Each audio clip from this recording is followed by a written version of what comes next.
La fin de semaine, envoyé au camp, n'étant ni travailler. Au parc chez nous, c'est de même ça se passe. On aime de s'amuser. You're right. That Yeah. was the very first. Yeah, man. I think it's the first Acadian song here. What's the translation there? Oh, it's more about a song about like enjoying life and, living life simple like we like to do out east because I'm from New Brunswick. Yeah. So it's a Acadian song and pretty popular back home from a Nice. pretty funky guy. Thank you for actually opening up the show with that, man. I think we have like one or two other French Canadian. We had a few tracks. Yeah. I've heard one way too. back when. I Yeah, mean, there's yeah. been enough shows, and we're gonna have Yeah. more. But I mean, like Fred, welcome to the show, man. Oh, thank you. It's a I pleasure really to be appreciate. here. Yeah, man, it's like this is amazing. I know it's a little bit of a trek because you're coming from just outside of Ottawa, or Yeah, Perth, Ontario. nice, man. So, well, I have some family here, so it's not a big deal. Cool. Like I like to come here pretty much every couple of weeks. And definitely for this, can't miss out on the opportunity. Well, this is great. I mean, I've been asking everybody to come on the show and share their stories, and I've been suggesting Zoom, and a lot of people have been just saying, no, I'll just drive and I'll come to you, which is nice, and it's a huge compliment to the show and to the traction that we built, and I'm really excited about what we're talking. As everyone can see right in front of you, we're not going to be talking about tiling. Yeah, no, definitely not. No, So, but I'm going to have a lot of fun here. So first of all, I do want to say that I'm wearing White Oaks Construction, which actually they're in Montreal, Quebec. Okay, nice. The boys there, they're actually doing really good work. Thank you so much for the tea here. And then how do you pronounce your last name? Garceau. Garceau. And then it's actually Frederick, but it's Fred. You go Yeah, by Fred. exactly. And then it's Greenbuilt is the company. You're journeyman, 7 years. You're way too young, man. How young are you? 25. Holy 7! I love it. Most guys started, most tradespeople started in their late teens, man. So, Yeah. Website is it Fred Seal Carpentry? Yeah, No, just on Instagram. on Instagram. So Yeah. no website, just on Instagram. Yeah, It's just Fred IG. Seal Carpentry on IG, and then it's Frederick Garceau at live.fr. Yeah, exactly. All right, so Fred, where do we want to begin? Well, I think we can kind of start from the beginning. So, yeah, like I said, I'm from Dieppe, New Brunswick. So that's like the French part of Moncton, New Brunswick. And I grew up kind of like everyone, it's a town of about 40,000 people. And I kind of got picked up on carpentry doing it at the woodshop school in high school. What school? So the school's name is called Mathieu Martin. It's a French Acadian high school. Yeah. And there was actually like a pretty big woodshop with a pretty cool teacher. So yeah, I kind of got started doing that at 16. And when I started doing it, like in high school, I was like, man, this is pretty awesome. Kind of like all of my life, I was kind of just like tinkering in the garage and everything. But then in high school, it's really started to put like a clear path. Like, okay, this is carpentry, framing, roofing, blah, blah, blah, blah, blah. And then, roll up through high school. And then I signed up to take my level 1 carpentry apprenticeship. At what point in high school? So, I graduated high school. So that was back in 2015, back in the days, Back in the days. Yeah, man. exactly. I'm twice your age, man. But okay, so you got into school, no experience, nothing like. Yeah, no experience outside of the high school shop. That's really. it. Yeah, and that's you went it. into the shop and you saw the machinery Yeah. and you smell wood. Yeah, exactly. And you just were like pulled towards. Yeah, exactly. All right, so you graduate now. Yeah, I graduate high school, and then I take my the way I did it. I took the 40 weeks carpentry course just at the regular community college. Yep. And then that gives you level 1 at the end. So during all that time, you kind of learn the basic, just like anything with level 1. And I was like, yeah, this is pretty cool. And at the end of that, you have an intern. You got to take an internship, just 2 weeks. But you also have an opportunity with that college, because it's a French college. There's like a student exchange program with France. So Plenty of opportunities. Oh yeah. Still So going on to this day, or has it been downsized? I'm not sure. I don't have much contact with that Okay. school anymore Yeah. because I don't live there for a couple of years. But yeah, some guy just literally came into class and was like, "Yeah, we have this program. Whoever wants to sign up, let me know." And I was like, okay, maybe. That was the description. That's how he Yeah. sold it. Oh, yeah. It was just like, yeah, if you guys want to go work mainly in Europe, mainly in France, because that's where they have the most connection, let me know. And I was like, okay, was kind of thinking about it. Born and raised here? Born out east? Yeah, out east. Okay. Yeah, born and raised out east. That's a big ask, at that age. Yeah, I was 19 at the time. Yeah, and I was that's like, all a right, big ask, man. I'll go for the interview because you got to have an interview. I was like, okay, I'll do the interview. Interview went pretty good. And then they were like, okay, like if you want to do this, you got to sign in like almost like today. And I was like, all right, I'll just do it. So yeah, I moved to France in May of 2016. What part of France? So it's called Nantes. So you have Paris, and then it's 200 kilometers west of Paris. Okay. So you're actually right on like the Atlantic coast, which is like the same, almost like the same thing as like the coast of New Brunswick. East Coast. Yeah, exactly. Yeah, so it was like the same weather, same temperature. So that was pretty cool. And actually, yeah, so the way it works, so I was staying at a trade school, and it's actually the oldest trade school in France. It's called the Compagnon du Devoir. And you guys, if you guys are familiar with it, they're the same group of artisans who built the cathedrals, the castle, all of those. So all the people that built those buildings came from that school. Yeah, came from that school. It's a very, very old system. It's about, they estimate it to be in France about 2,000 years old, but it has some backtracking along like the building of like Jerusalem and everything. That part I'm not too familiar with. Well, it's all Europe, right? So yeah, it would have been all connected somehow, and then the word would have got out then that there's a kid here, there's a kid there, and then you got to hire them. That's amazing, man. So it's pretty cool. So I was staying at that school, but the way that it works for them, so you go to school at night from 7 to 10, and then you work on all your theory, but during the day you're an employee for a company. So a normal day there, you wake up, you go to work for, 8 to 5 and everything. You work at your job. You come home, shower, you get cleaned up. And then there's like a great big dining room. And everything in that room, it's all like students who built it. So like the table, you have like 40-foot tables that has been all like hand carved, like all the masonry in that room. It's everything you see in that building is like art because it's been crafted by those like just insane craftsmen. It's funny you bring that up, Fred, because we had Mateo here from UBuild, and I think currently they're building a school in this area. And I suggested, wouldn't it be interesting if the actual students built the school? Yeah, exactly. Instead of actually tendering out to businesses. And that's exactly what they did. Yeah. And also, like, just like any building in Europe, it's pretty old. So, like, some doors, it's like a student 200 years old ago who built it. So, man, I love it's really, like, it's insane. Like, and you're inspired too, yeah, right? It's so inspiring because, you look at yourself and you're like, oh, well, what can I do? Well, when you force yourself, you can definitely do some crazy thing like they did. But you dissect what was done and how they did it way back then without the machinery of today. Oh, I know. Like, they were some serious skilled craftsmen. Oh, yeah, definitely. Wow. So, yeah, normal day, you go, you eat, and then everyone eats together, and, you kind of mostly hang around with your trade, which for us was the carpenter, but you kind of mix around. You have like the stonemasons, the stone carvers, the carpenters, the joiners. You also have like more modern trained like mechanic. You're in plumbers. heaven, man. Yeah, it was pretty cool, and it's all people from 16 to about 25. So I was 19, so I was like really blending in, and it's all people from across the country too, because in their system, so you join the Compagnon, and then you work for a bit. And then to get accepted into that system, you have to do like a small project to prove that you're worth for like the name. So a carpenter, you're going to build like, let's just say you could build like a small timber frame, gazebo roof with like complicated joinery. For a joiner, you might build like an intricate mantle or a door or something like that. So you have to prove yourself.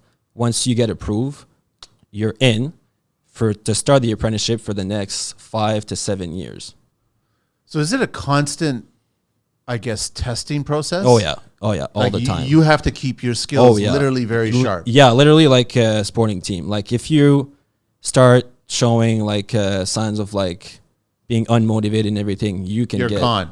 Well, you're going to have to go to a review board and you can get kicked out. Wow, they don't mess around. And actually one of the guy who was there, I think he just somewhat started to lack some motivation because, you're far away from your family. It's hard. Like it's long. You're young. Yeah, you're young. It's a long day too. You work your whole day and then you come back, you have like a 1 hour break and then you have your class. It's a lot of work. Wow. And actually, one of the guys ended up they just kind of said like, all right, I think we're gonna part ways. So it's not for everyone. I think the amount of people who can go from A to Z in that whole process is about 10% who finishes. Wow. So almost like a professional football team or something like that. Like your chance to make it into the big leagues is very thin. Yeah. So it's a pretty rigid environment. But if you go like from point A to point Z, you're gonna be the craftsperson that you become. Oh yeah, it's totally insane. How long is the whole course load? Like how many years? Or so it's about, for most trade, it goes from 5 to 8 years. Carpentry, it's about, I'm gonna say 6 to 8 years. Wow. So it's a long time to be an apprentice. This is serious. Yeah. And every couple of months to a year, you change city. So you can go, you can do a year in Lyon, you can do a year in Normandy, and a year in Paris. So yeah, you do the Tour de France, not the bicycle tour. Yeah. But that's what they call it. And yeah, so you're going to learn how they do things over there, how they do things over here. So like, just if you think about how we do things in the East, in Canada versus like the West Coast, there's a small difference there. There's a difference. So, imagine during your whole apprenticeship, you've worked in Calgary, you've worked in Toronto, you've worked in Halifax, and you've worked in Vancouver. Yeah. Like this is some really good experience that you're going to develop throughout the years. Yeah. And also it kind of, you learn to go out of your comfort zone, to restart, to reprove yourself, to get acquainted with newer techniques that you're going to discover. Are they starting from old school skills? Or are they relying on new technology? How much of technology is attached to this course? It's, obviously you always have like that's actually a good question. They don't rely as much as we do. I don't think so. That's what I figured, yeah. Yeah, they really start from like the hand tools. Like they still do a lot of like stuff with the handsaw, especially for like in carpentry when they're like cutting their compound angles for like the cheek cuts for a rafter. Yes. A lot of the time oftentimes they'll use the handsaw. Like it's I've saw that many times. Wow. And this was back in 2016, so it's not like, we're in the 1970s where scale saws are unreliable or not really accurate or anything. 2016, like things are legit back then. Yes. Back so in the you were days. saying it's an exchange program. So are they sending French students from over there to here and to other places, or? Well, I'm not exactly sure if some got sent to New Brunswick, just because I was over there and, who knows really. Yeah. But it was a pretty crazy experience. And your day-to-day job from where I was working. So I was working in they call it just like a wood shop. And over there you're gonna have the carpentry and the joinery. It's all mixed together. But over there it's two different trades. Like here in Canada, like a carpenter does so much. He does the framing, the roofing, insulation, the concrete, everything. Well, in France they have the concrete. That's one trade. The roofing, that's one trade. The joinery side of it, which would be for us Canadian, like the finished carpentry, that's one trade. Yeah. So the carpenter really does the structural wooden work, a bit of like building science, so insulation, and kind of. So they even talk about that as well. Yeah, exactly. Well, it's funny is that it's so relevant to old castle building. Yeah, exactly. Because that's where a lot of the principles of building science came from. Mm-hmm. I wanted to ask you, were there any Japanese students exchanged? Because I could just imagine like Japanese joinery and Japanese woodworking and bringing it over to Europe. There's like, they have their specialty as well too. Well, like usually the school doesn't really take exchange student. Okay. It was more like my trade school had some kind of agreement with like another organism over there. Yeah. And like the school was more like the middleman. From what I understood, I was only one of like maybe a handful who did it in like almost the whole history of the school. So you knew how valuable this opportunity was the moment you were there? Well, the moment I was there, I realized it, but not until I was really there. And I look back at it now, and I like the more and more I realize like how crazy this opportunity was. But when I was there, first of all, I didn't really have much experience, so I kind of thought like, oh, this is kind of like this everywhere. until I started working back in Canada, and then you can see the Then you differences. see, Yeah. yeah. So yeah, the day to day, I would wake up, you know, you eat, same thing in that great big room, and then you go to work. And I would go to work with 3 other guys when we were all working for the same company. So that was pretty cool. And you know, you take the little car, you know, the little Volkswagen Golf that has like 2 doors or something. So we would drive around in like the French countryside, go to work. And the project that we would work on, so they have a great big shop with like, and also in-house they have their own architect, engineer, salesperson. It was a pretty big company, so 30 employees. So, and then we had everything from, those more management side, and then everything from like apprentice, journeyman, master carpenter, master joiner, and everything. Wow. With like the wood shop also had like its own lumber yard and a pretty big shop. So we would build projects in there, because when you start to get more towards the city or towards like more of the little towns, there is no space to back up like a truck like we do here. Oh, you can't. Like here, you just pull up in a subdivision. Everyone who's working on the crew has a truck, a trailer, and there's room for everyone. Not there. Like not there. If you try to, and they all like parallel park too. Like for me, I was kind of like, man, I'd much rather be working, doing it in the shop, and then you just go on site, get a crane installed, and then you can work on, you know, finishing up the details later. So that was kind of like the typical day, you know, 8 to 5, working in the French countryside. And sometimes we would go in the city, Nantes, which would be about the size of like Ottawa. It's like 1 million, 2 million people. So yeah, working there. And then also we would work a public project. So that would be like reconstructing, renovating, like restoration. Restoration. Yeah, exactly. Makes a lot of sense. Yeah, Don't do what Canada does. Just tear down. No, not over there. You know. Yeah, not over there. So most of the restoration is paid by they call the État, which would be like the national government. Yes. Like there was a lot of money being poured into because like they respect. Yeah, that's the thing. That's the key part. Yes. They respect. Yeah. And then the other part of our work would be just like normal clients either building up a new house or like fixing up their old barn, or sometimes they would have like on their land like a small like castle like building, and it would be like really restoring it. So you, in those 3 months that I was there, you really saw like you saw a lot of things, even though it was just there for 3 months, because everything is new and it's so interesting too. Like yes, I've worked on a building that it's called like, it would be kind of like a mansion, like a small manor or something, historical manor, that the walls were about 3 foot thick of like just solid masonry. And then we reworked on the timber frame roof, and the first part of the building was 300 years old. And then they kind of add on the side. As they would. Exactly. Yes. And then it would go from 300 years old. The other section would be about 200, 150. And then the last one was about 50 years old. And we were just reworked on the So it'd be like father, son. Yeah, exactly. Son. Exactly. Yeah, it just keeps on passing down. Yeah, exactly. So it's pretty interesting to see like almost like a progression of like how they would do things back then, even though it doesn't really change. You know, masonry doesn't really change.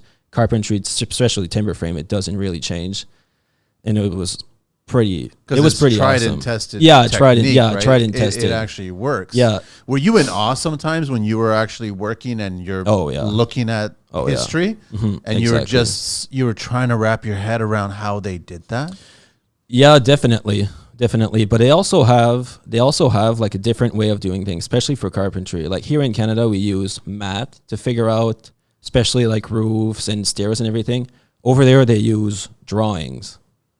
And actually, this is where I'm kind of going to get into the roof model. So you want to get into the show? Yeah, I'm going to get into the roof that you model. Brought this stuff. So I mean, what do you want to start dissecting? That the first ridge? Yeah, exactly. Okay. Yeah. All right. So for everyone who are only listening, I brought out the small roof model. It's a unequal sided roof. So an A12 meeting into a 10 with the hip rafter joining into a post.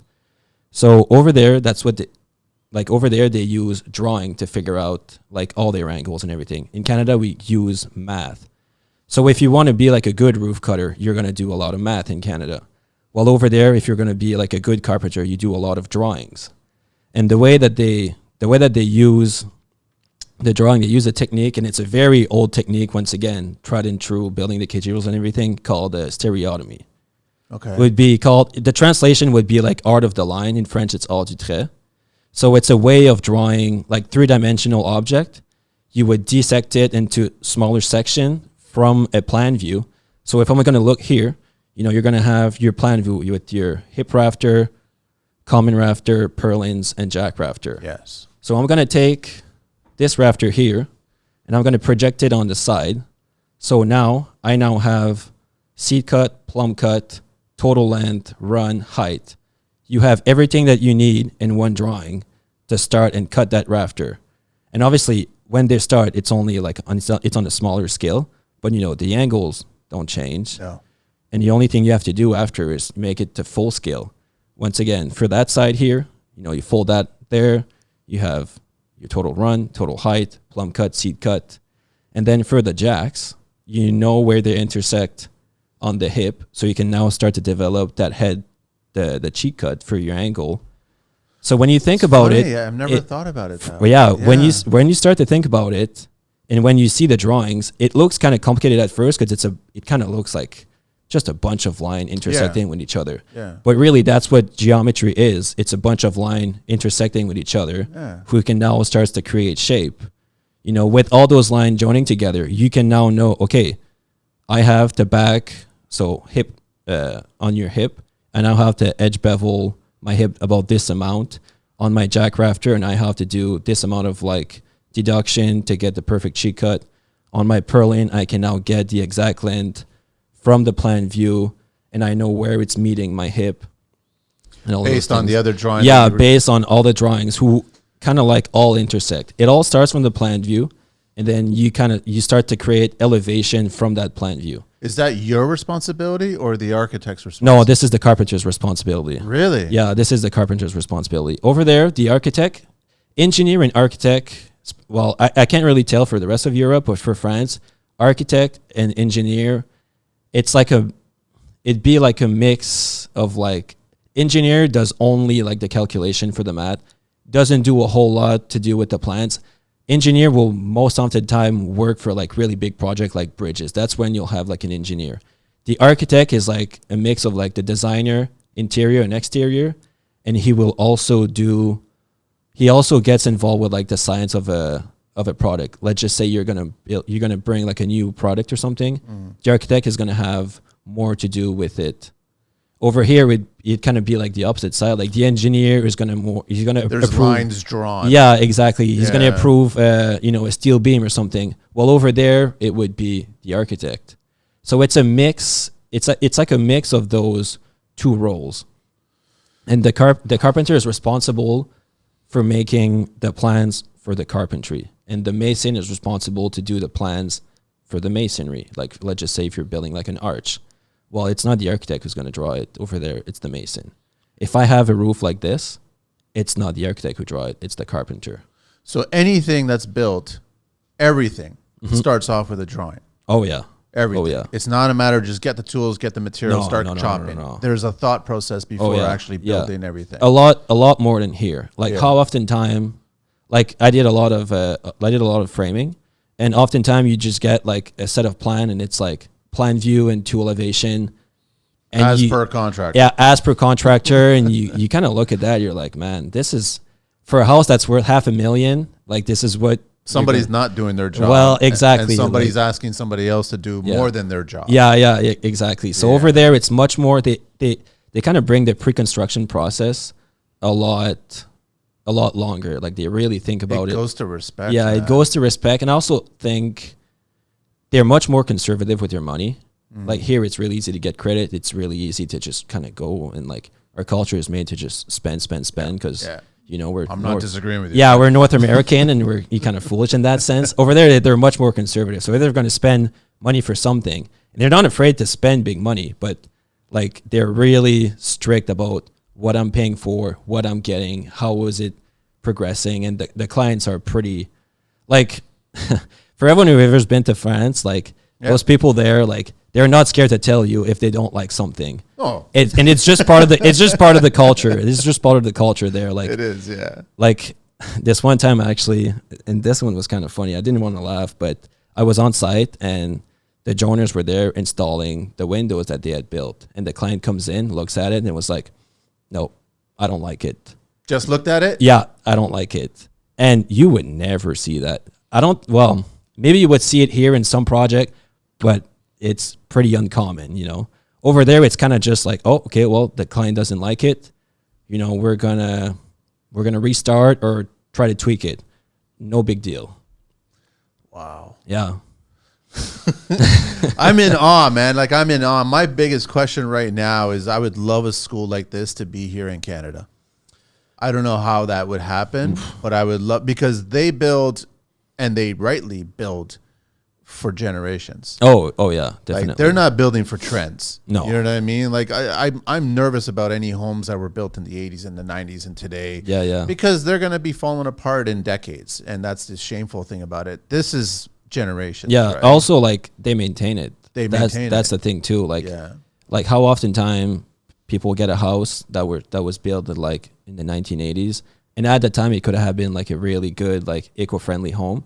The first thing that the new client is going to do, he's going to go change the roof, change the window, repaint the walls, change the deck. Driven by aesthetic. Yes. Also. So you kind of just took away something that could be maintained. Now it's all, you know, gone in the dumpster. Nobody can really use it anymore, and it's just kind of wasted for forever. And if you think about it, like, all the energy, all the fuel, all the cost, all the, like, the natural material that was used for those products, now it's just like poof, gone. I was just having someone sent me a review. I can't remember exactly. I apologize, but he sent me. He goes, "Man, you'll like this post here." And it was an actual architect, a European architect, I think, was discussing the question of sustainability and being eco-friendly and being, you know, conscious of the environment and everything. And there's this architect actually telling the people, the way you be that way is basically by renovating, by not building new. You stop building new, you start renovating, and you continue renovating, basically restoring and rebuilding what's already there. Yeah. And I agree with it 100%. I've always said that. Clients have always asked me over and over when I'm doing projects, what's the best way we can be eco-friendly and everything? I said, don't do it. That's as simple as that. Pretty much. That's the best way you could do it. And they don't want to hear that. But so that's why there's a lot of respect. Did you grasp this, like, really easily? Were you able to grasp it? Yeah, I was. So I'm gonna backtrack a bit. Yeah. And on your day-to-day, so I would work during the day, and at night I would participate in their classes. And their classes, with the class that I was in, they were more advanced. So it was all just doing the drawings. And they're doing drawings, building those small models.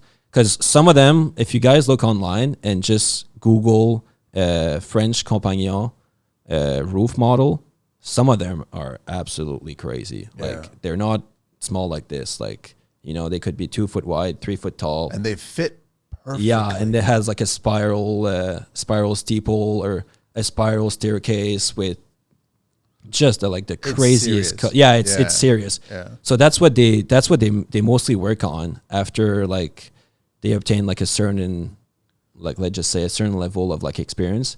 They'll work pretty much on the other drawing doing those roof models. So I was obviously not as good as them, like, by any stretch of the imagination. So I was doing very simple drawing, kind of something like this. Like this, I could teach someone who's never done it, and at the end of the day, I'm sure we could accomplish something that is pretty similar to this. Like it is pretty simple. Yeah. Anyone who's done like high school geometry is going to be able to grasp this. Paid attention to high school geometry. yeah, exactly. Yeah. So I was bit by bit slowly starting to grasp what I was involved in, but like I said, at 19, like, I didn't know much about the trade, so I would love to, like, almost go back now with more knowledge, more experience, and just, like, really dive into it. But from what I did, looking back at it, I didn't like not take full advantage of it. You didn't waste the time. No, I didn't waste time too. Yeah. So it was, honestly, it's gonna sound a bit cliche, but it was like a life-changing experience. I was gonna say, would you say that it actually put you on the course that you basically have? Yes. Oh, definitely. Yeah. Definitely. I think about it now, and I don't think I would be here without that. It would be a bit different. Let's just say if I wouldn't have done it, but it's hard to say, but I don't think I would be here. Yeah. Okay, what else you want to share? Okay, well, yeah. So I'm in awe because I'm very respectful of these skills, right? So and if people want to know more about that. There's a couple of books, but that whole like organization, the Compagnon, it's like almost like a secret society. Like if you know about the Freemasons, the Freemason came out of like that system. Yeah. So just like a small explanation, like when they were building like the cathedral, every trades had like its own little building, in which each little building had like a master builder and everything. And it just happened that the Mason, it kind of evolved into like a social club. But if you would backtrack like 1,000 years, it's all kind of related. It's all connected. Yeah, it's all connected. You guys aren't wearing cloaks, are you? No. Okay. No. It's just, I can smell the incense right now, and I can see cloaks, right? But I get it. There's a lot of connection to history, and there's a lot of reasoning behind that, and there's a purpose behind it, and that's why it's not so much like, here, draw this, build this. No, there's a lot of thought process behind that. Yeah, exactly. Yeah. Wow. So I get back and I start working for a commercial building company. So I did that for about a year as a level 1 apprentice. So building up the hours. That was good, but after like working on like old 300 years old like mansion, and then you go and you build like a dentist office. It's kind of, it is cool, like, but it doesn't have the same thing. So I know. It's okay. It's like Babe Ruth playing T-ball or something. Yeah. But like big commercial construction company, like you're well treated, you got good pay, it's really good working condition. Like it's a lot of good things, but for me it was kind of like, man, like it's kind of boring. Like I was working with like 50 years old who just spent most of their time kind of just talking and drinking Tim's, Yes. So I was like, man, I don't know. Like this basically the stereotype of the industry. Definitely, yes. Okay. Definitely. So I do that for about a year, and then I started to work for a company called Nima Construction, and this is where I really cut in my teeth into like, let's call it the North American side of carpentry. So I worked for them for 3.5 years, and I did level 2, 3, 4, then Red Seal with them. And we were framing. We were probably doing about 60% framing. 25% of the rest would be like siding, decks, small renovation, with a team of, I think we were most often time 12 guys. That's a good crew. 2, 3 crews, sometime one big crew. And we would build like custom homes along the coast of New Brunswick in this small area that we were in. And we were probably, we were working like all year long. And that was actually some really good time. Like the crew was really good. It was a young crew. So, we were a couple of apprentices from 20 to 25. The older, more journeymen were like 30, 35. So it was like a good mix. It was a good mix. Yeah, exactly. Of a group, right? So everyone can learn, everyone can feed. Oh yeah, exactly. Exactly. Yeah, okay. And it was all, people from the same area, like a lot of people in common. So it was really, those were some really Was that by time. Design or was that by accident? No, design. Strictly by design, oh, right? Yeah. Like have these certain people. Mm-hmm. Okay, no, because that makes a lot of sense to do that. Yeah. And like at the time, so we're kind of like in the 2018, 2007, 2019 like time. And if you had a $500,000 home in New Brunswick, like you're a baller. That's you got a solid home. Here you have like a porta potty. Yeah. Pretty much. You have a subdivision. Yeah. Home. You have a McMansion. You have, yeah, exactly. So, we were building some really cool house, like right beside the beach and everything. So some pretty cool stuff. And then, so I do that, get my Red Seal, and then we're now in the famous 2020. So I got to learn about the Algonquin College Heritage Carpentry course. Nice. That is offered in Perth, Ontario. So when I saw that, I was like, okay, that's pretty cool. That you kind of see online what they have to offer and like everything that they were teaching, and I was like, damn, that's almost like what I did back in Europe. And it's a 2-year course. So I was like, okay, so I'll do that course, and then I can kind of work in that area, because Ottawa, it's a really nice area if you want to work in, because it has lots of like historical buildings. Yes. And to restore a building in Ontario, it's pretty easy because there are some good laws, but not too many. Like in Quebec, there's like almost too many laws that they want to do something, but it takes like 3 years to get permits. Not there. Like there, it's like, okay, you're going to respect this and that. Good enough. You can do it. So it has the building. It has like the rules. It has the people's mindset. They like those old buildings and they're ready to spend, like they're ready to spend a lot of money just to restore it like it was before. And at the end, you don't really see much of a difference, you know? Like a lot of it is just like restoring the door, restoring the roof, restoring all the windows, restoring the staircase. So it's not like taking $100,000 and making like a great big open concept kitchen like some clients wants. So it has a bit of a less like bling bling factor to it. It's not aesthetic, man. Yeah, it's not as aesthetic, but damn, like if you really nail a restoration, like that building is looking like really nice.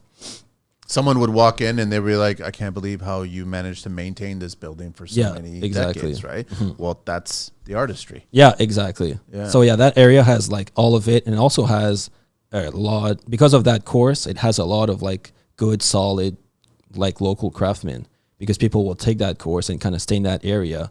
So when you kind of look at like companies around it, like it's all super high quality work in like a really small area. It's a really good area to work in if you're interested in that part of the trade. What was the cost of the 2-year course? Do you remember? I think it was about 10K. It's not that bad. No, it's not that bad. And what you get for it, so it's 10K for 2 years, and you break it down, it's about 5K per year. You're going to have to buy a lot of tools, and you're also going to have, the typical like college, the college spending, like you got to pay like $50 for the parking, exactly. blah, blah, blah, blah, blah. Yeah. So yeah, it's about 5K, but really like if some carpenters really want to get into like that more custom market, that course is actually rated like one of the best in North America. So it's a solid those course. 2 years elevated you even further. Oh yeah. Right before the mess that happened. Well, that was during the mess. That was during the mess. So I moved to Ontario in August 2020, like pretty much like almost like prime mess. Yeah. So, you kind of make the best out of it. The theoretical class were on Zoom. So it was good for that, because it's kind of like, it can be kind of useful because you're at home, on Zoom, whatever, listening. You don't have anybody distracting you, so it's good. But we always had like shop. Like shop was never stop. And their shop there, was it good? Oh, it's insane. It's all around it. It's all like a project that the student have done. Like they have the full Festool collection. Like every Festool tool you can imagine, they have it. They have like 4 saw stops, table saw, just like absolutely everything, like all the hand tools you can imagine. And it's clean. And it's clean, and it's organized, and it's maintained, just how we like it. Like that shop, like if I can have something like that one day, like I'll be one happy How man. big was the shop? Like gymnasium size or not that? Yeah, gymnasium size. Really, that big? Yeah. Oh, that's heaven, man. Yeah, gymnasium. Yeah, like a high school gymnasium size. Yeah, exactly. But that's like the joinery shop. They have another shop, like the construction shop, which is just pretty much like a big like warehouse that you have a lot of room to like build, smaller projects, is like the timber frame that we built and everything. And yeah, with that course, we learned timber frame, log building, like high-end millwork, like this here, like millwork. So you're actually doing trim profile? Millwork reproduction, learning like about like all the geometry here, which is pretty much just like rectangles and some different arches of like a circle or a sphere. So are you building the knives? No, we're not building the knife. Okay, all right. Because they just have so many. But you're designing it based on what has to be reproduced. Exactly. So like one of the assignments is to go into like a historical building, do like a small resume of the building, when it was built, by who, blah, blah, blah, and take like the molding profile reproduction. It kind of looks like it's like a rectangle, like a bunch of like little nails on it. Yeah. And then you put it on the side and it creates like a negative profile of that. Yeah. So same thing. Then you put it on a sheet of paper and then you can say like, okay, this is most likely like 2 profiles glued onto one that creates, a bigger profile.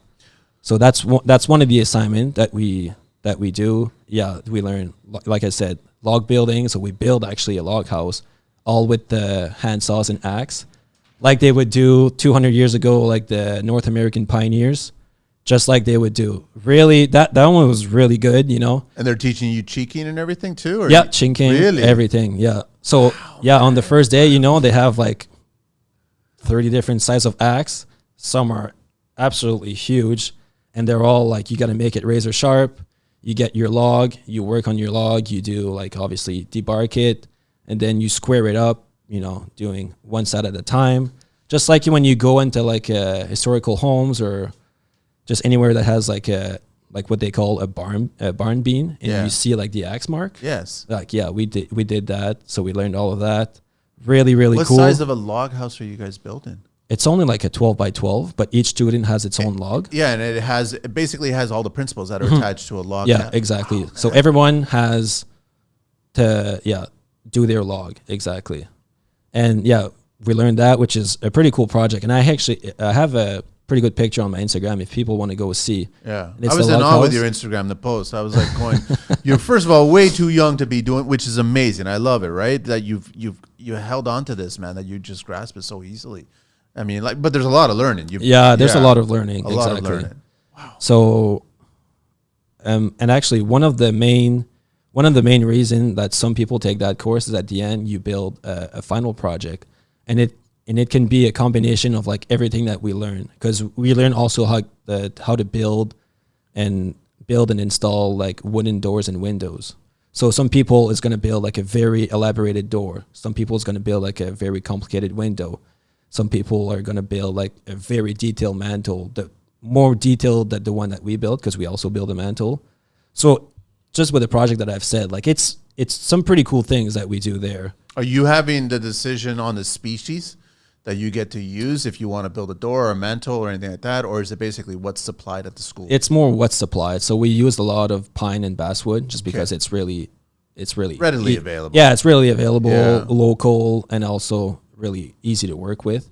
If everyone's going to use white oak for all their project, like it'd be a lot more than 10K for that. It'd be like probably 30, 40K for the course. Back in France there, what was all the roof and the timber? What were they using? It was white oak. White oak they were using? Yeah, white oak. White oak and Douglas fir. White oak and Douglas fir. You're cutting white oak and Douglas fir? Yeah, white oak and Douglas fir. That's not easy. No, it's not. It's not easy, especially like not if you're timber framing with oak. And the gentleman from Cullen Timber Frame talked about Roland. it a bit. Yeah, exactly. He said, if you're cutting white oak, it has to be green, because it still has like the fibers are not as tense, not as dry, and it's because if you're gonna use like a dull chisel on like an aged white oak, like good luck.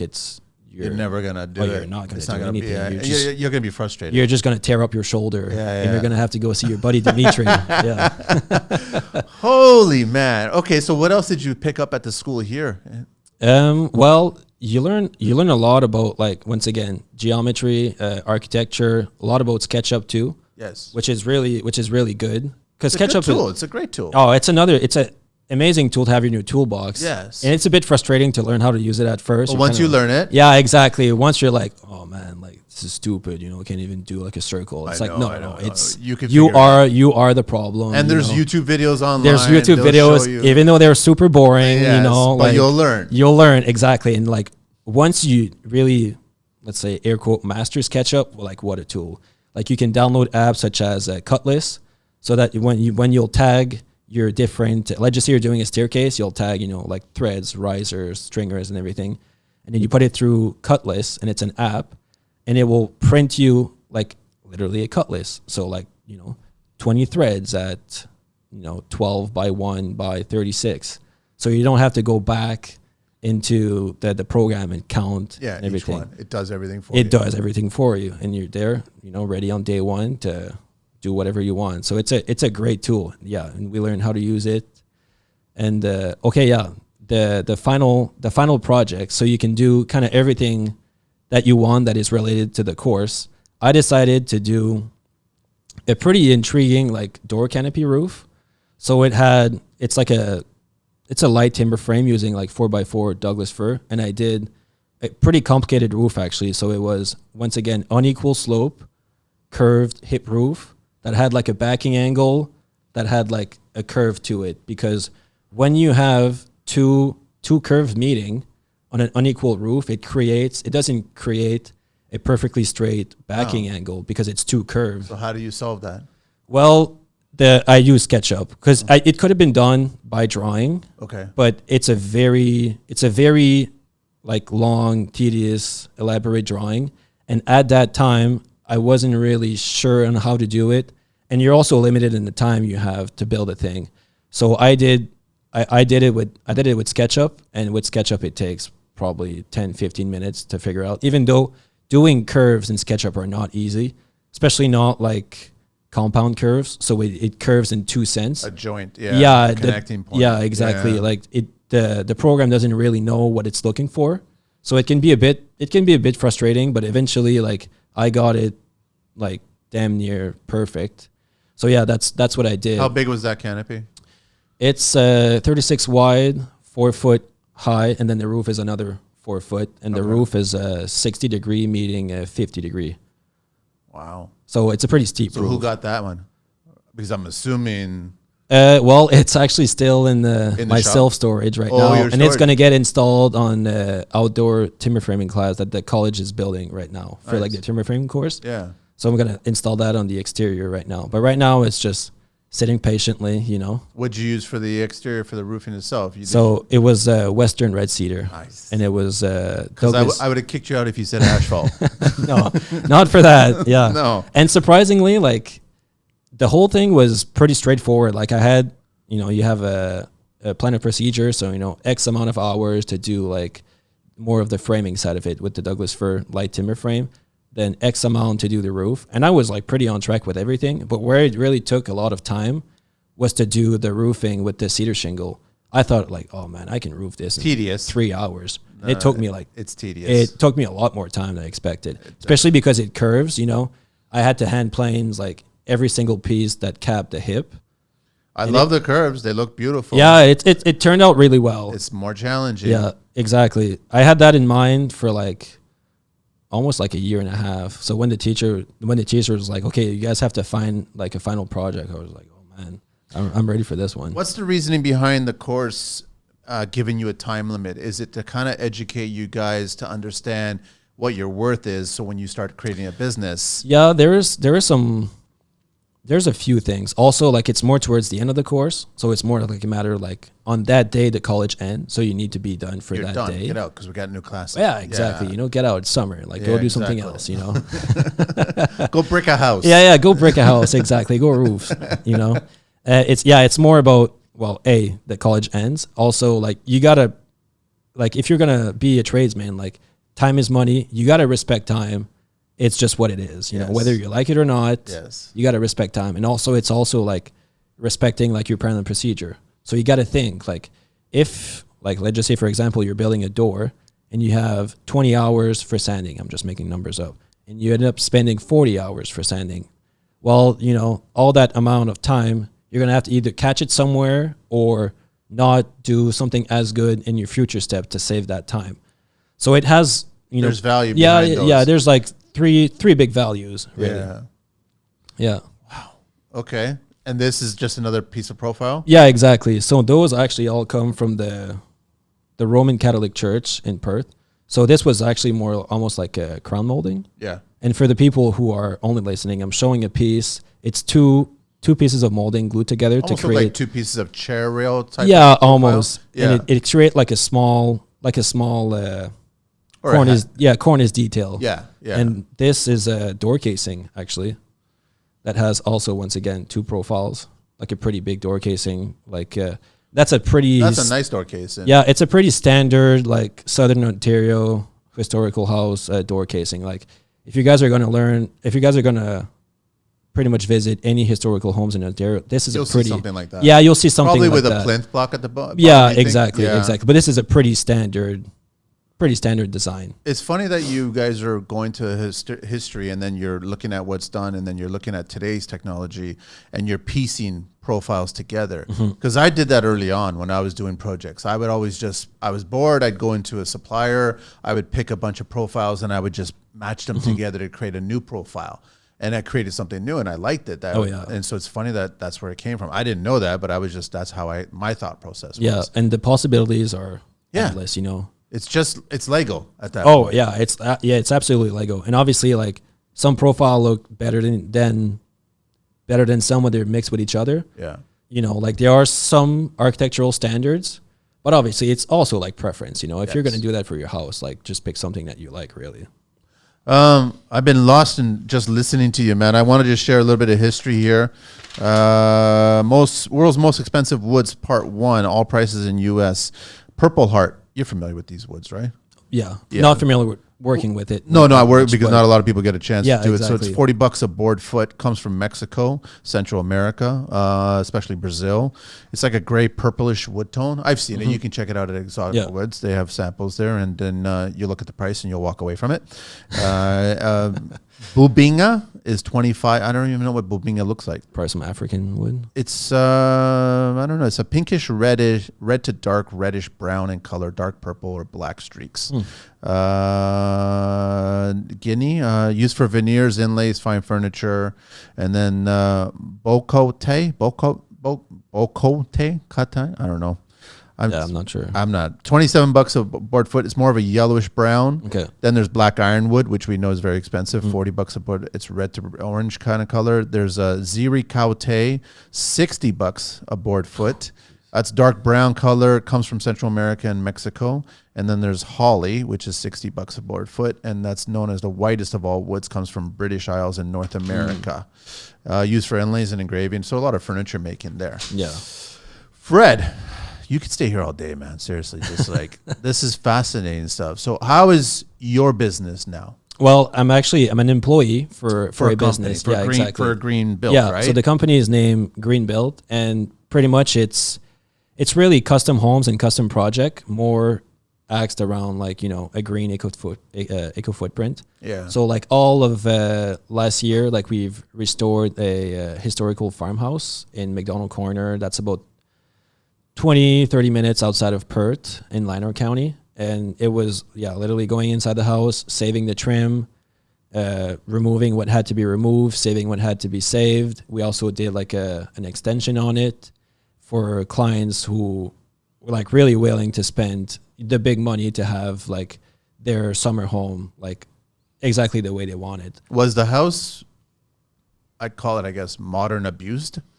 Did people go in there and not really. It didn't have like the typical like aluminum window or everything. That's like right. I mean, modern abuse. I was in there for the tearing up part. I was still in school, but from my understanding, no, it wasn't. It wasn't like your typical.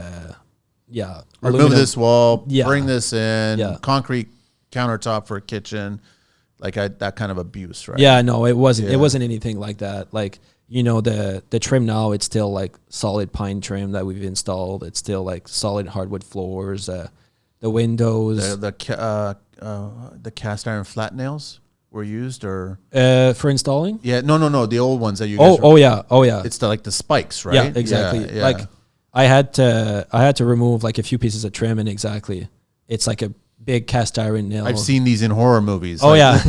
No, I know the kind of nails. Which they're like surprisingly like hard to remove. Yes. Like they really expand, especially like they corrode, and I don't know if it expands with corrosion, but it's really hard to remove. It bites the wood so hard. Yeah, it bites the wood. It really like almost destroys your piece like once you remove it. You got to be like super careful. Like I removed 5 pieces of flooring and it took me 2 hours to make sure like the piece of flooring was like reusable after, salvaged, and 2, that like the nails that were removed don't break into like 5 more pieces, and now you have like just your whole day almost removing those 5 pieces of flooring. But that's what the business has been built on, and they probably vet clients that respect that whole process, right? And like also on that property, like it's a massive property. It has like 2 guest house that are log cabins. It has a party barn that is also a log cabin that we did. That my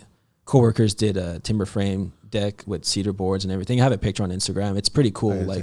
Does a party barn smell like animals, or does it smell like humans? No, it smells more like humans. It has the pool table, the bar, a big screen TV. Lots the animals are long gone. Yeah, exactly. The horses have their own. Yeah, they have they have a proper barn with like a chandelier and everything. Yes. The horses are well kept. Yeah. So like that was a super like good place to work. You go there, it's far in the boonies. You don't have to move your car because somebody has to park somewhere. And the typical like suburban like nonsense really you're gonna have to deal with. So you go there, like you almost get no signal. So it's just like go there, radio, Focus. tools, and you just work all day. Really, really awesome. How do you schedule or how do you prepare for a project like that? Oh, it's a... Because you don't know what you're gonna get once you start. Know. Like you, I guess you assess the property, you see what needs to be removed, replaced, rebuilt.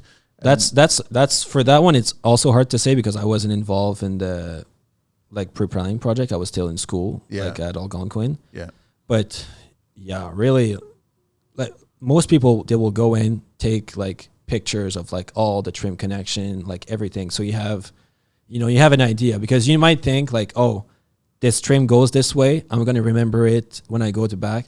Good luck. In 1 year, you're not going to remember it. You're going to forget. Yeah, you're going to forget. And like, you can't remember everything, even though you have a good memory, you're going to forget. So they go in, take a lot of pictures. And if you can get some historical information, it also helps too, like original pictures. For that one, it was just a farmhouse really. So they're like, even though it's a really old house, there's not really like much information. I guess back then that particular structure wasn't that important. No, it wasn't that important. It wasn't like a courthouse or the house of like an important like British diplomat or something like that. Which the most building that are conserved also have like that historical aspect. Like the people who lived there were important. That building was just, when it got built, it was just a house in the country. And how much longer on that project are you guys going to be working on? So they started early 2020. And we still have 2 guys there right now. It's a time. I mean, you don't rush that stuff. Yeah, and also like that project really got affected by like the whole mess, the whole like supply chain. Yeah, like like we did an extension connected to the historical house. Like we did an extension, and the windows are like huge. They're like 10 by 12s and everything, and that took like months just to get the order. The glass, there's a particular name for that bubble. It's like an imperfect bubble blown glass or something. Was it all? I'm assuming the windows are probably all like that as well too. I think so. Yeah. But they're still like the frame is still it's a wooden frame. It's a double hung with a sash and everything. Yeah, exactly. With the lead and everything. No, it doesn't have the lead bar. It just has like the regular. I think it just has some ball bearings or something like that. All right, very very cool. But yeah, the one with the lead on the side, very very cool. It's very very cool. But they needed the lead because the sash itself was so heavy. It was, but the more modern ones, you can learn like you can use lighter woods that will make like that opening like a lot more smooth. I like that there's companies here in Canada too. Oh yeah, there's a few. That with Douglas, you know what I mean, like Select Douglas, and I'm like going, you guys are. It does feel very similar to the old school one. And people don't think like, if you think that a wooden window is kind of like useless, like dude, you can restore a wooden windows and it can last like for hundreds of years. Yes. Like let's just say you get like a PVC window. If something breaks, and it will also like cook in the sun. Yeah. Expand. It expands exactly. If it's poor quality. Exactly. Especially the ones that are beginning to be, that were built like in the 1990s, that were kind of like not the best quality. Like and dark colors. Yeah, like you see those, they have like waves developing them because the sun will just absolutely cook anything. It doesn't matter. Like I know we're in Canada, it's not that much sun, but it will cook anything. Just like wood will last. Wood will last, exactly. And if you have something, you just take the planer or the belt sander or something like that, and it's pretty much good as new. So Fred, are you done school? Yeah, I'm done school. You're done school, but you're not done school for construction. Like, no. You still got a ways ahead of you, man. Oh yeah, exactly. So yeah, I'm done school since August 2020. August 2022. No, April. Sorry, my French. Are you already? No. Are you already thinking about where else how long you been with Greenbuilt now? So a year and a half. A year and a half. Yeah, so are you already still thinking what else I need to or I want to learn? Oh yeah, like I learn. Like every night I still read about like either carpentry, like the carpentry books, even though like now I've read quite a lot, like especially like timber frame has a lot of books, stair building has a lot of books, molding has a lot of books. Now I'm more learning about like architecture, design and everything. Like there are some really good books out there. So I'm always kind of making like almost like a homework out of it, like 30 minutes every night. Sometimes it's more, sometimes it's less. But a couple times a week, just learn about new things, Up. Yeah, exactly. And the carpentry books, I always buy them because it's like a quick reference. For the architecture one, like I just go local library, you know, you get it. Some are good, some are not so good. Because architecture, like you get a lot of like philosophical aspect to it. Where carpentry, it's like really cut and dry. It's like, okay, cut here at 12 inches. Figure it out. Yeah, figure it out. This is how it's supposed to look. You know, no nonsense with those. So yeah, not done learning, especially not like, even though I feel like I've been in this game for a long time, you know, still plenty of stuff to learn. Like I have a red seal and I'm a graduate of that program and you know, guess what? I still make like stupid mistakes sometimes. Of course. Yeah, exactly. Because every job is unique. You start from scratch and then you apply your principles, but it's still sometimes on a job site, it's not going to be exactly the way you've done it before. Exactly. And there's all like, once again, books are really good to learn stuff and hands-on is really good, but you're always going to have something that you never saw never read in the book or never saw on a job site. So you got to have like that open-mindedness. Otherwise, especially when you're like in the more custom side of it, like you see some pretty complicated projects sometimes and you're just like, man, like, how am I going to do this? And you really have to have like an open mind. Is there a lot of you guys working together? Like when it comes to this kind of joinery, I'm assuming that there is a lot of like a collective kind of thing that everyone wants to help each other out to try to problem solve. Oh yeah. Yeah, exactly. Right? Because you by yourself, if you think, oh, I'm just going to do this by myself and you end up making a mistake, it's kind of like the whole team is at a cost. And especially for like timber framing, if you screw up a joint on a, 10 by 10 timber that's 20 foot long, well, it's a lot of money and it's not easy to get that piece. And now it's, your backtrack and it's just like, it can be a mess pretty quick. So you got to be like really humble. Like my, like one of my foremen has been, doing timber framing for probably 10 years and he's a really good one. And I still check his layout. And sometimes, you find stuff. And it's not an insult to check. It's not an insult to check. You have to. You have to. Because it's like if your ego says like, oh no, like, I've been doing this for a while, like it's going to be good. You're going to have some nasty surprise sometimes. Yeah. And you might help somebody and somebody might help you. Yeah, exactly. And that's how it works. Yeah, exactly. Like it's pretty easy to lose a foot, a 16, an inch. It doesn't take that much time. And if you think you can, especially on, I kind of have this theory, like anything over like 12 feet, it's hard to know like what's a foot more or what's a foot less. Yeah. Like and also I'm sure you can too. You can look at a piece and you can say like, this is between this and this. Anything over like 12, most likely anything over 16, really hard to tell if you're a foot off. Yeah. So let's just say you're cutting, timber frame post or something and you're like, oh, I'm sure this is this. If it's anything over those measurement, you got to be triple sure. You got to be triple sure. Exactly. So are you all Festool? No, actually, I'm all. What are you? Big Bad DeWalt. Really? Oh yeah. Black and yellow for everything. Really? Huh? Yeah. Why? I'm curious about it because I figured you would have been influenced by Festool, but I guess price point wise.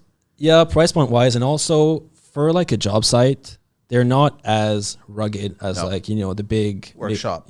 Big workshop, exactly. Yeah. So like they're super precise, like like they're just like a charm to use, like no vibration, like no noise. Like their power planer, it's like $2,000, but you use that and it's like it doesn't make any noise, doesn't have like the big vibration. But when you feel it, it doesn't feel like as strong as like a Makita one or a DeWalt one. So to bring something that's worth that much money to the job site where it can get, banged up on the bench, drop on the concrete, and it's like, whew, it would hurt. I don't know about that. For it. Yeah, it would hurt if you pay for it. Yeah. If I don't pay for it, whatever, I don't really care. I just put We're all that way, Fred. Honestly, man, I feel bad sometimes when I haven't paid for something, and all of a sudden you drop it. You're like, that's okay. Yeah, that's okay. It's I know, but if you bought it, you're like, hey, take care of that. What's wrong with you? Oh yeah, man? exactly. Like when I drop my tools, like let's just say like my impact, like doesn't matter. I'm just like, oh man, please. I know it sucks. What kind of hand tools do you carry with you, man? Well, obviously for timber framing, you have the set of chisels. Yeah. So like the big ones, the smaller one as well, Japanese handsaw, a couple of those. You got to have also like a really good framing square.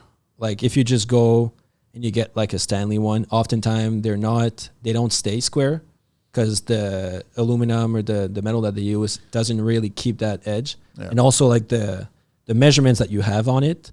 Like I bought one that I've used just for like rough framing. And when I started doing timber framing, I was always an eighth off of like every layout. And it was because one of like the measurement on the side was an eighth off. From the fabrication? From the fabrication. So that's not good. No, that's not good at all. So you got to have... That much off, huh? Yeah, that much off. Well, I know that the increments are like almost a mil thick, almost like a fat 16 Yeah, thick. exactly. But it was really like let's call it like the ruler side. Yes. So on the blade side, it was starting at a 1/4 inch, and it should have started. So what do you do with that square then at that point? You don't hand it down to anybody, you destroy it. No, it's in my car. So I Yeah. just use it to cut insulation or stuff like that. Yeah, exactly. So I'm probably just going to end up like spray painting. So you tag it like you tag not it. for detailed work. This is for regular stuff. Exactly. So yeah, you have your selection of like I have a few hand tools. I have a few like hand planes, I should say. I don't have too many because they cost a lot of money. Like there still are like $400 or $500 for like some of the really good ones. So, you try to make the best of like the ones that you have. But if you're going to go into like the custom carpentry route, like you can't cheap out on tools as well too. Like it really pays to have good tools, well sharpened, well calibrated. Like there is no room for error, especially in like joinery. Like your table saw has to be like perfectly square, perfectly like the blade and the guard have to be perfectly aligned. Are you using digital or are you using? Yeah, digital. You're using digital. Okay. Yeah. You like, and also like a caliper in your pouch, really handy too. Okay. Especially for like when you're planing something. Like let's just say you do an enclosed staircase that you route out. Yeah. Well, that measurement that you're gonna mill your pieces to fit perfectly inside of that stringer, like using a caliper instead of like using like the edge of your tape. That's gonna fit. Oh yeah, exactly. Perfectly. Yeah. How many different mallets do you have? I have 3. Okay. I have just like an E-swing. It's like it's pretty much a hammer with like one side of a mallet is soft and the other one is a harder plastic. Yeah. That's really good for finishing work, more like doing trim, cabinets installed, because you can kind of tap on stuff without like breaking anything. I have my timber framing mallet, like the round one. I'm sure you saw it at Kellen Timber Frame. Yeah.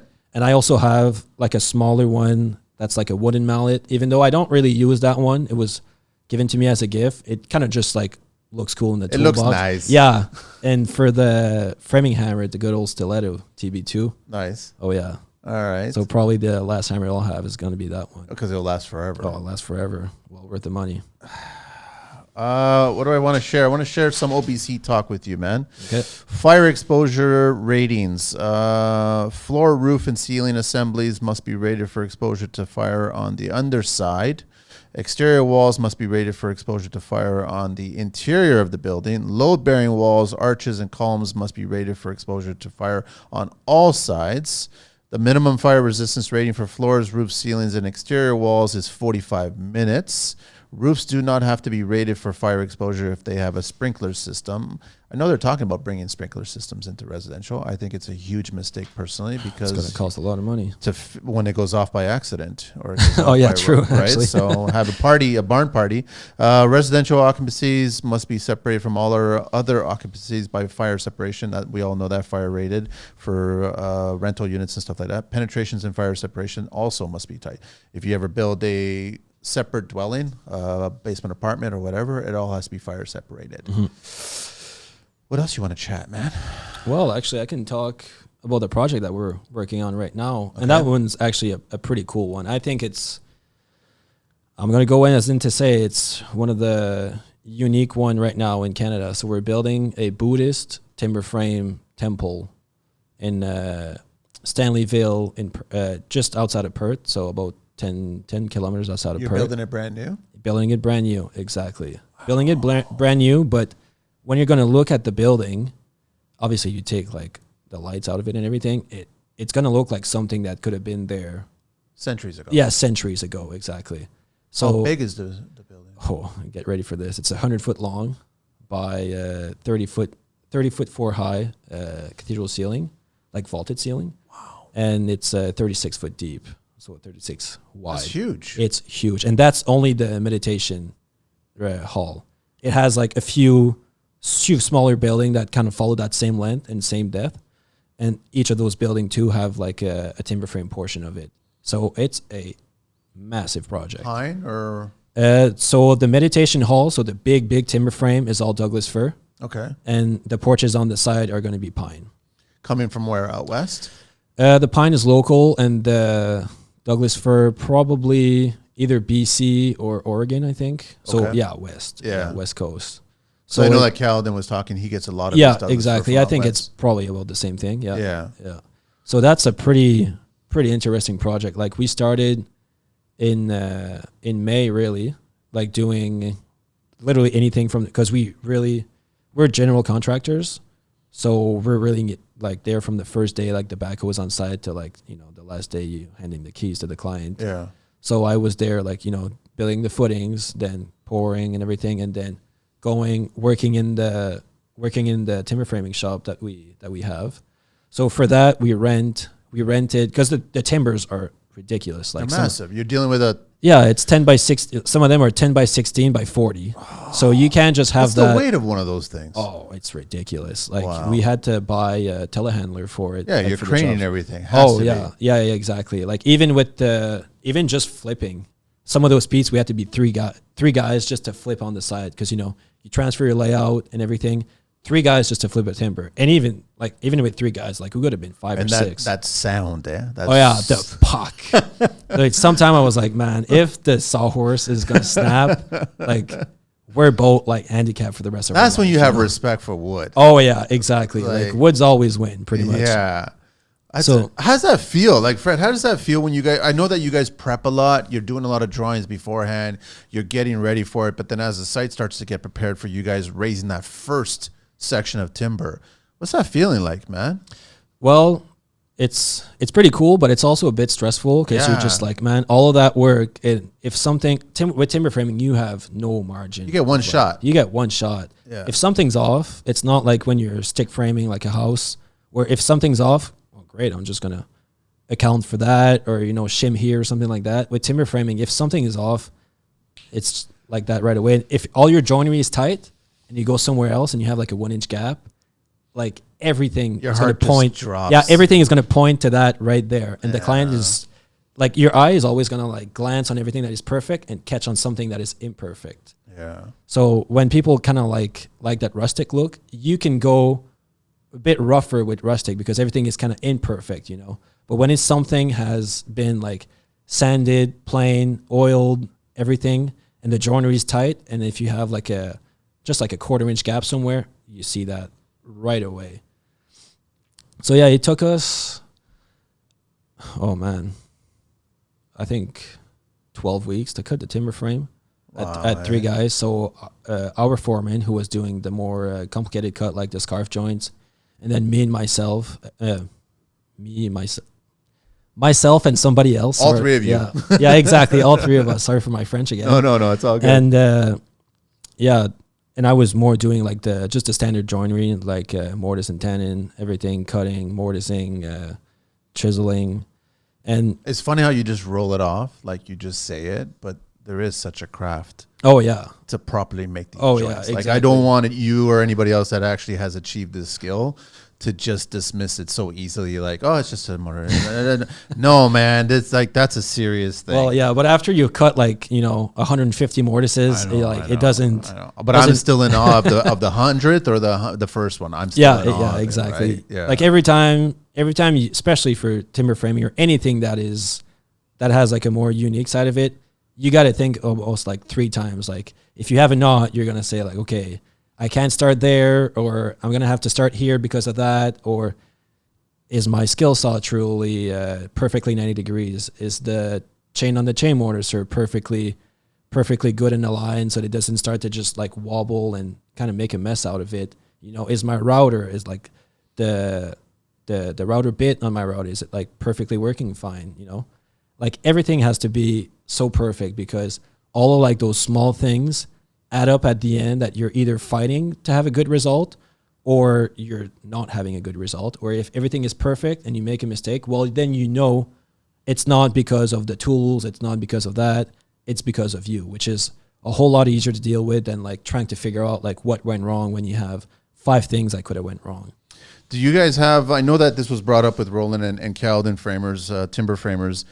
I'm assuming Greenbelt's got a great relationship with the other trades because this is still modern day and you're building a structure and we still have to bring electricity, we still have to bring plumbing in, we still have to bring HVAC in.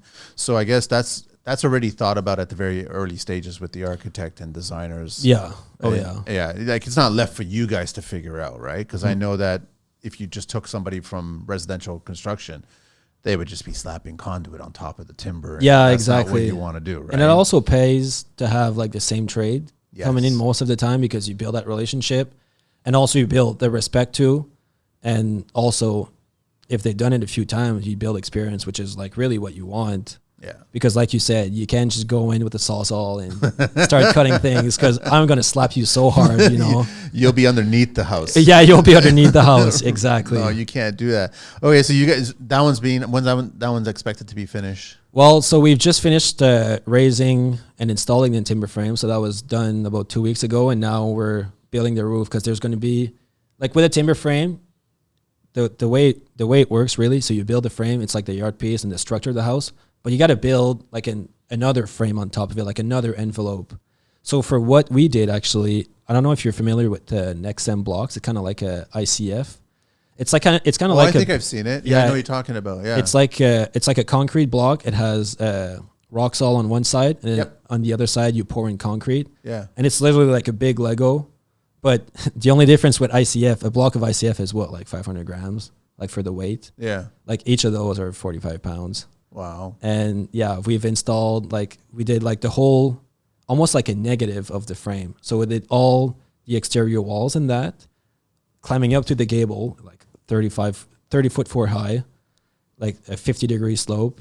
So we did all of that, and then we installed a timber frame on the inside of it.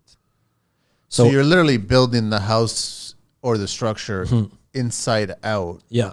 But you can't see the outside. Yeah, you can't see the outside. So you really have to visualize it. Yeah, exactly. So really, if you're gonna look, like right now, if you come on site, it like there's no roof on yet, you're just gonna see the roof. But then when you come in the exterior, then you're really gonna see like everything. Where most timber frame, what they'll have is they'll build the frame, and then you can see the frame from the exterior, and then they add in like those big SIP panels, structural insulated panels. We kind of did something on the contrary, where we started with the insulation and everything, and then added the timber frame on the inside. And I was kind of glad when the Nexem blocks were like done installing, because we installed it in like mid-July, and it was like 35 degree every day, and all those blocks were 40 pounds. And at the end of the day, like you're just like you're exhausted. You're jello, jello. And because there is something in Buddhism where the temple has to face a certain way. Okay. So the sun rises at the front of the building and it goes all the way around when it sets. So all day long, like the sun is just like cooking. So it's the worst construction environment. Oh, it was really, really tough. It was hard, huh? Like by the time that it was like, we would start at 7:30 and by 9, like you're cooking. Oh yeah. Like you've drank like 2 liters of water, like like the sunscreen that you put on at 7:30, it's all in your eyes. It's like, oh man. But like from September to like pretty much now, like when we were installing the timber frame, and because we were only a couple of guys, it took us a few weeks because it's just so massive. But then like the weather was just perfect, like typical like fall weather. So that was like the cherry on top, really, to finishing it. It was like the dessert. Yeah, for sure. Yeah. What are they putting on the roof there? Because you got to still build the underside. Yeah, exactly. For dressed, right? What are they pine? They're using pine on the dressed on the underside of the roof. So it's gonna be, you're gonna see the exposed rafter. Yeah. And then on top of it, well, they're gonna put drywall in between. Yeah, drywall in between the rafter. So that's what you're gonna see. I know. I was expecting like pine board or Douglas fir board or something like that. I don't know. Why are they putting drywall? I don't know. I think they want to paint it a specific color or something like that. Who knows? Maybe it's gonna look fine. Even the monks are gonna look up and gonna go. Oh yeah, the monks are gonna look. Why is there drywall there? Well, they're the one making the decision, so Yeah, it's true. I mean, it's more expensive for the pine. Yeah, I mean, they must be in so much money in already. Maybe the beams alone and just the structure and everything. I don't know what's the cost. But no asphalt on the roof, is it? No. Okay. No, I think it's like a smaller sheet metal roofing that has like a cedar shingle design to it. Okay.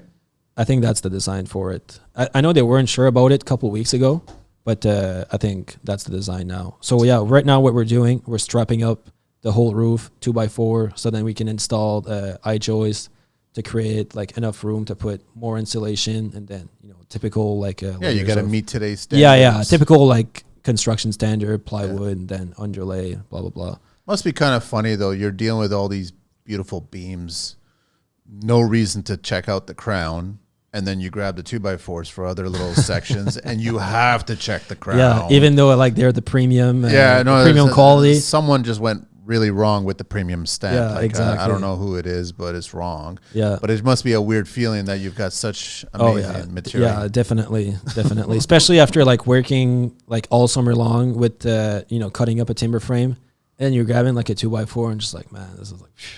I'll just get that to my dog. Was this just grown last week? Yeah, exactly. I know. Yeah. It's bad. It's bad. Yeah, exactly. So you're excited about that project? Oh yeah. So I'm gonna be there.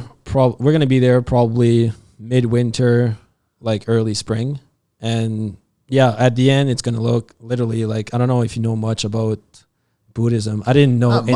Much. Yeah, I didn't know anything about it really before I went there. But yeah, it's gonna look like a temple that would have been built in Thailand.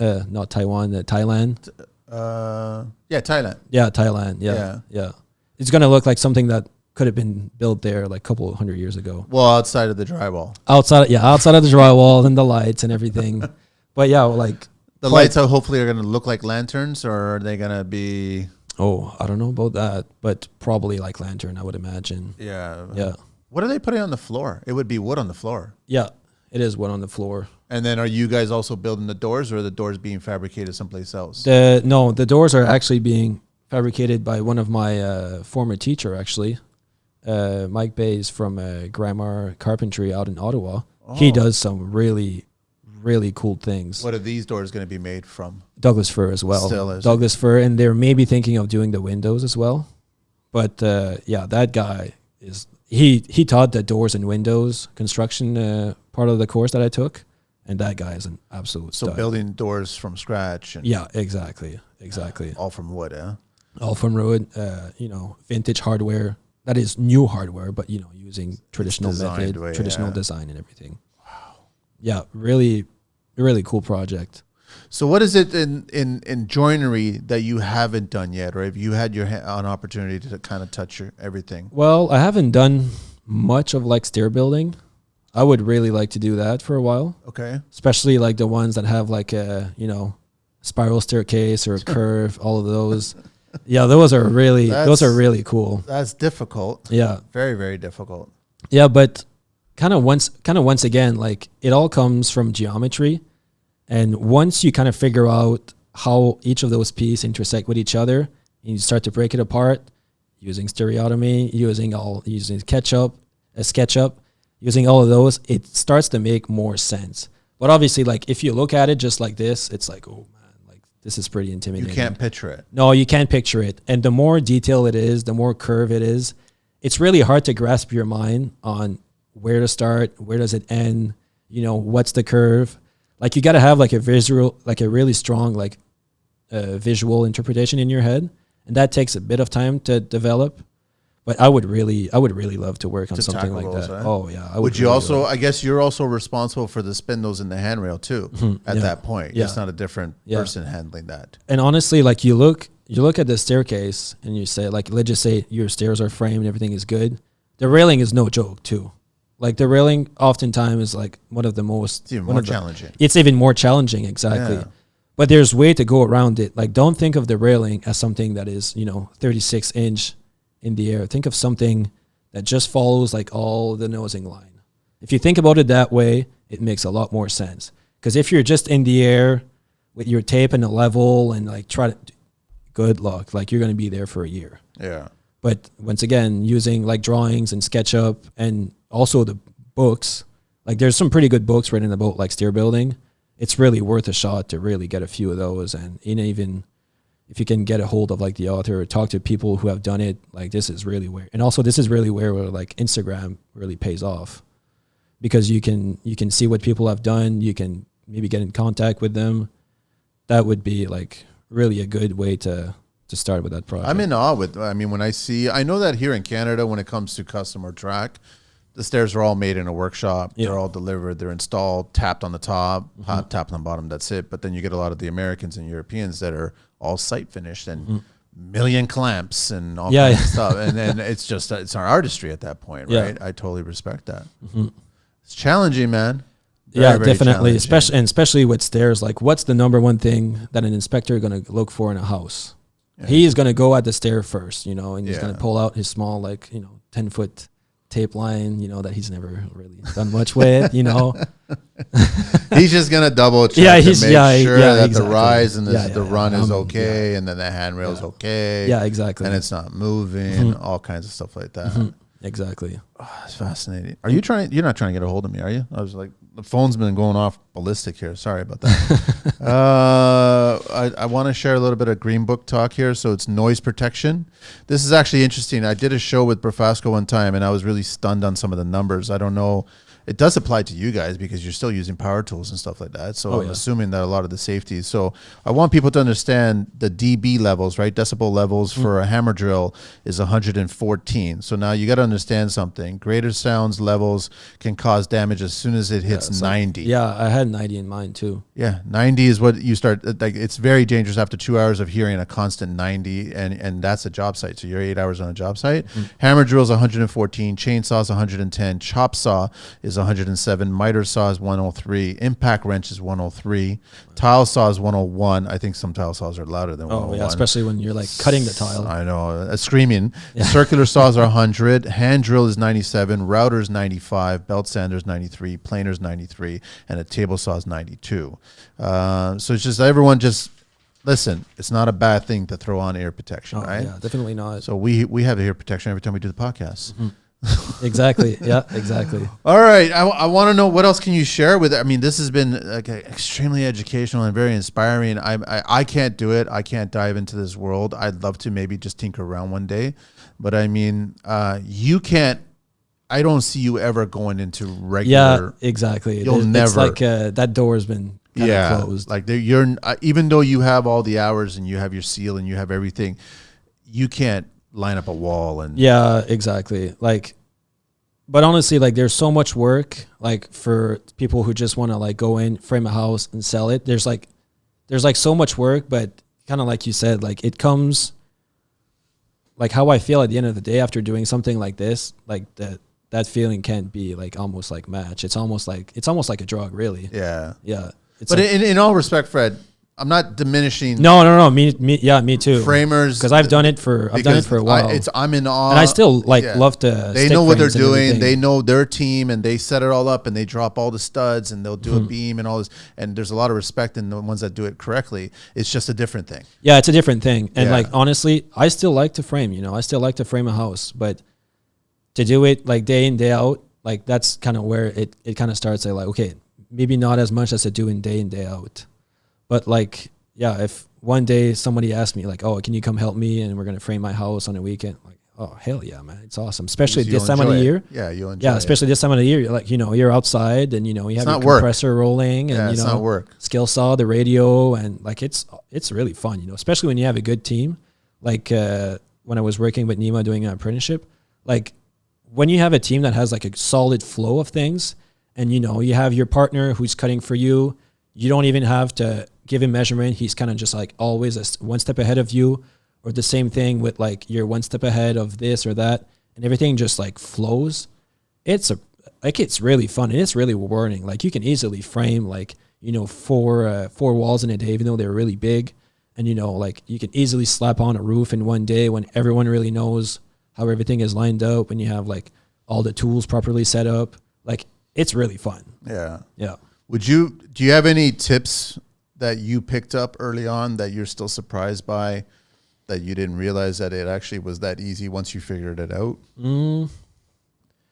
Yeah, I think geometry. Just like, geometry. Well, and what I mean by like geometry, especially more like the roof aspect. And look, I'm not a master roof cutter or anything like that, but when you start to think about how a roof works together, once again, if you're standing on the top of a top plate and you got to put a roof on there, and you're like, man, where is all those lines going to go?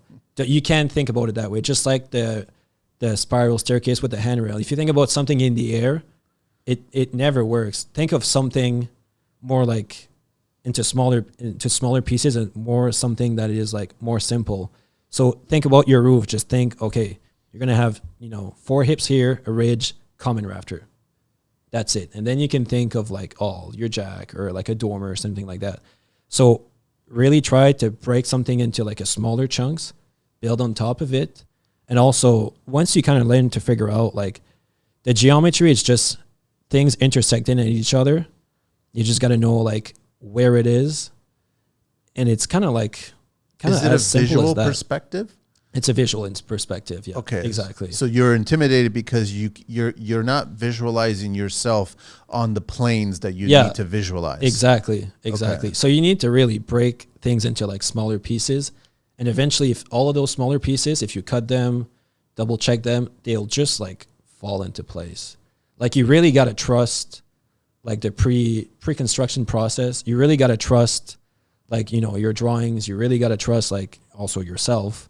And everything will kind of just like fall into place. It sounds kind of simple to put it that way, but really it's all that it is. And it really pays a lot to, like I said, just go into books and just read and learn about it. Because the more you're going to see, the more it kind of starts to make sense. And in the back of your mind, you'll always have those like pictures rolling. So it's, really mastering geometry. And once again, I'm not a master. Still learning it. I'm still learning it, but like understanding would be the correct word, I think. Understanding geometry, I think it can really propel you into like another level, I think. And they're teaching you, like, technically speaking, everything that you build in this kind of detail can be removed. Yeah. And then reassembled again. Oh, yeah, exactly. That's the way it's designed, right? That's so, I mean, that's the way it's like, and that's the other joinery part of the whole trade, that you figure out how to, basically it just slides right into place. It's almost as if the tree was designed that way to kind of get connected to another piece, right? Yeah, exactly. It kind of looks like it, like when you look at a timber frame or something that is really like well done, it kind of looks like things have like grown out of each other. Yeah. Same thing as like a really nice miter on like a big casing like this. Kind of just looks like it's just like a flow of things. It's a natural flow. Yeah, natural flow of things. Right? Yeah, exactly. So when you look at like at a stud like Mars Carpentry, like what they're doing, it kind of just looks like it was just appeared there almost. Yeah, I know. That's where the fine art of it is. Yeah, that's where the fine art, definitely happens. And that's something that's like, I look back at some things that I built like 3 or 4 years ago that I was like absolutely pumped when I did it. I was like, oh, I totally nailed this. Like I did a lot of like small furnitures, like in my parents' garage when I was an apprentice, and I would just like kind of just put them all over my parents' house. And when I come back to visit, I'm just like, oh man, like this is ridiculous, But you should be doing that because exactly. It keeps you, which is one of the tools in the arsenal, as sharp as possible. Yeah, right? exactly. So it's important to keep on trying that. Yeah. Plus, it'll be around for a long time. Yeah, exactly. Mom's definitely not getting rid of that. No, they're not going to get it. They're not going to sell it, and you can't find it in any store, right? Yeah. I want to share okay, you ready for the 12 questions here? Yeah, sure. Okay. What is your favorite construction word? It fits, something like that. Yeah. What's your least favorite construction word? It doesn't fit. What turns you on in construction, Fred? I think more the creation. Yeah, creation like aspect of it, I think. What turns you off in construction? Oh, some like Joe Blows or whatever who kind of go in and kind of half-ass stuff. I think that one definitely grinds my gear. Yeah. What's your favorite curse word? Oh, has to be tabarnak. Of course, French. Of course. It's been shared a few times. Oh yeah, I'm sure. What's your favorite vehicle in the entire world? Oh, it has to be an old school Land Rover Defender. Yeah. Green? Like desert colored. Desert. Yeah, exactly. I think James Bond. I think there's an old James Bond that there's one in it. Yeah. Yeah, definitely that one. It's British. Yeah, exactly. And it's just pretty cool. What's your least favorite vehicle? Oh, man. Probably like those old like Sunfires. Oh, yeah. Especially the one with the flames, yeah. Even though they're pretty gangster, but they were never a gangster. They need to be demolished, all of them. What construction sound or noise do you love? Probably like planing. Planing sounds pretty cool. Not like a power plane, but like a hand plane. Hand plane. That sounds kind of cool. Like yeah, that's pretty cool. And sometimes it's so thin that yeah, exactly. It's just like paper almost. What construction sound or noise do you hate? And there's a lot, like the router, like I have to use like double ear. But you're using it all the time. Yeah, I know, and I freaking hate it. Like the grinder too, like that noise, like oh man, like every time I see a grinder, I just want to like throw it as far as I can. Really. What profession other than your own would you like to attempt one day? Oh, if I wouldn't have been a carpenter, I would have been like some kind of like a special force soldier or something like that. Nice. Yeah, my friends are gonna find that one pretty funny, I think. Yeah. What profession would you not like to do? Anything that's like more office or something like that. Just like, climbing up corporate ladders. Like, I don't think that one's for me. You'd rather build a ladder. I'd rather build myself a ladder and jump out of there. Jump out of there. Last question: if heaven exists, what would you like to hear God say when you arrive at those pearly gates? Well, I'm a big skier, so he could say like, "Hey, just ski all day long." I'd be like, hell yeah, I should have been here much sooner then. Nice. I mean, this has been a pleasure, Fred. Honestly, really appreciate it. You're with Greenbuilt. It's Fred Seal Carpentry on IG. It's Frederick Garceau at live.fr. Is there anything else you want to share with anybody else? I guess it's like you really embraced that moment that this was an opportunity, even though you didn't know everything about it. Mm-hmm. And that opportunity basically led you on this path that you've learned quite a bit and met so many people and had a chance to build. And you're still at the very beginning of everything. Yeah, even though, like I said, I don't feel so young anymore, but yeah, still a couple good years ahead, I think. Skill level, I think you're much older than what you really are, but I think that there's still a bunch of stuff that you should be building one day, right? And actually, can I give a couple shout outs? For sure, you can give as many as you like. Okay, I would like to thank Nick Mayette, Nima Construction, for being my journeyman and also a pretty good life mentor, and everyone at the team at Greenbuilt, especially Dave, for giving me a chance to join his team and to kind of get a foothold in the Ontario trade market. Nice. What was the thing that these guys did that made you think, I'm going to learn so much from them? I think just more showing that they have skill instead of more of like talking. Yeah. Kind of just more of like do instead of talk. I think that one truly goes a lot further than kind of just someone who talks a whole lot, but shows up on site and doesn't do a whole lot. Exactly. Yeah. And also, one guy told me once on a job site, he was like, the best thing you can probably have in your toolbox is patience. Because, people my age, we want to get everything so fast, so quick, so right now. And I'm one of them, And with patience, you kind of it learns to kind of take a step back and be like, okay, I can't do this right now. But if you work at it bit by bit, one Lego block at a time, eventually you'll have the skills that you need. And I think this one is really important, especially for apprentices, because it's not let's be clear, it's not always fun being an apprentice to get told it's a long journey too. It's a long journey too. And you got to have a good team who respect you, because some people don't respect apprentice. And it's more of like the old school people who kind of maybe had a hard time when they were apprentice, or they're like, oh yeah, perfect, I'm going to give that one like a hard time.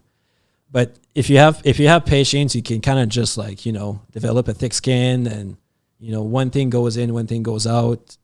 If you have patience, you can really weather the storms. And I think in the end, it's truly worth it. When you were 14, 15 and just getting ready for getting into this business, is this what you pictured, or you didn't have an image of it? No, I pictured really what I was when I was in high school, kind of preparing for college. All I wanted to do was stick frame. I really wanted to do stick frame, and I ended up doing quite a lot of it, which was good. But yeah, I mostly had, I really wasn't aware of it. I was also watching, what was that show, Timber Kings? Yeah. yeah, that was pretty cool. That was pretty cool. But I thought like, oh well, I'd rather do stick frame, which like obviously now I think doing like the logs is pretty cool. Yeah. You're up for the challenge. Yeah, exactly. So you can't picture what's going to happen now, right? You're just day by day learning, project by project. I mean, I have a rough estimate of like how I would like things to go for like the next, especially for like the next like 3 or 4 or 5 years, still stay on the tools.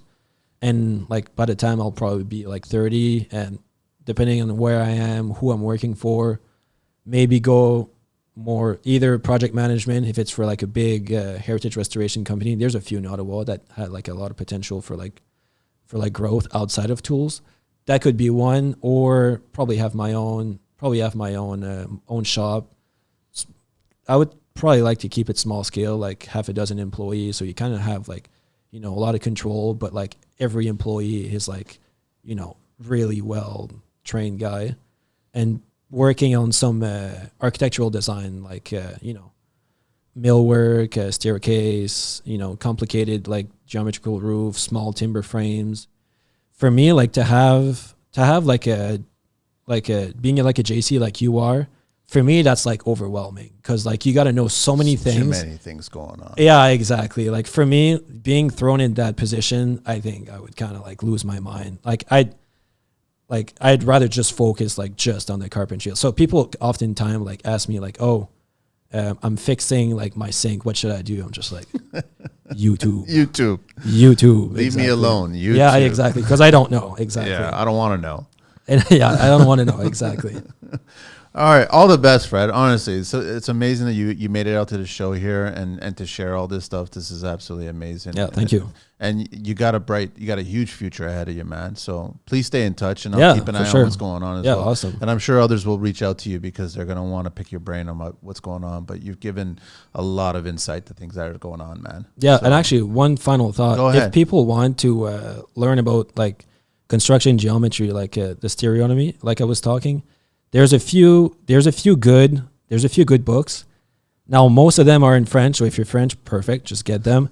There is one guy in California who writes them, and his name is Sim Ayers, and he is probably the only guy who writes books about it in English, and you have to get it through his site. It's called SBE Builders, and he also has like a really strong presence on Facebook. That guy builds some pretty sweet stuff. Nice. And there is one guy in Ottawa who teaches a class like this. His name is Patrick Moore from Historical Carpentry.